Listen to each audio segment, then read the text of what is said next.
La Paris Games Week est un événement annuel qui réunit les plus grands éditeurs mais également de plus petits afin qu'on l'on puisse tester leurs jeux et assister à de nombreuses animations. Si celle de l'an passé nous laissait un petit peu sur notre faim, eh bien laissez-moi vous dire que celle de cette année est bien plus intéressante, notamment par le lot de sorties incroyables qu'on a eu en cette année 2023. Et sans plus attendre, nous pouvons commencer avec le stand PlayStation et plus particulièrement l'espace Spider-Man. En effet, pour la sortie du nouveau titre d'Imsonian Games, ils ont fait fort, parce qu'on pouvait complètement s'immerger de l'univers, en passant par la loge de Kraven, mais également par le laboratoire du Dr Connors. Et j'en ai bien sûr profité pour faire quelques photos. On pouvait alors même jouer à Spider-Man 2 dans les décors du jeu. Et bien évidemment, vous pouvez retrouver l'aventure complète sur ma chaîne principale, mais également toutes les rediffusions sur la chaîne dédiée.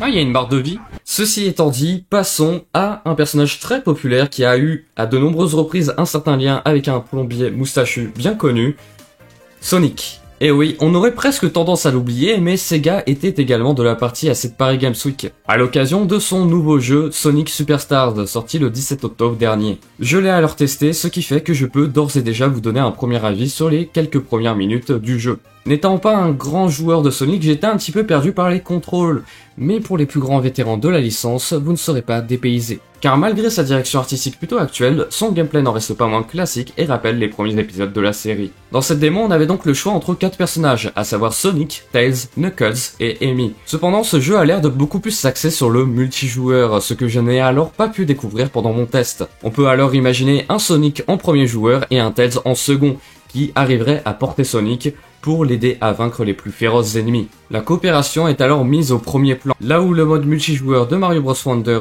sorti à la même période, laisse un peu à désirer, tant il est inintéressant. Ils ont consommé dans le jeu, hein. Même si je ne compte pas forcément l'acheter, j'ai trouvé ce Sonic Superstars très pertinent, et je le conseille à tous les amateurs du hérisson bleu. Quand on parle du hérisson bleu, son rival n'est jamais très loin. C'est pourquoi du côté de chez Nintendo, on retrouve beaucoup de leurs jeux sortis cette année, notamment Zelda Tears of the Kingdom, Pikmin 4, on pouvait alors tester tous ces jeux sur place malgré des files d'attente interminables, surtout pour ceux qui sont sortis durant les dernières semaines, notamment le retour de Detective Pikachu qui est un jeu d'enquête dans lequel Pikachu parle, et ça me choquera toujours autant, et WarioWare Move It qui est un jeu parodique dans lequel Wario nous incite à terminer le plus grand nombre de mini-jeux, tous aussi loufoques les uns que les autres, et bien sûr tout ça en utilisant la détection de mouvement des Joy-Con. Petite particularité en plus, il est sorti en plein milieu de l'événement, donc autant vous dire que les gens se sont rués dessus pour le tester. D'ailleurs, je vais dire quelque chose qui n'a rien à voir, mais l'année dernière j'avais loupé de peu de prendre une photo avec Mario et Luigi.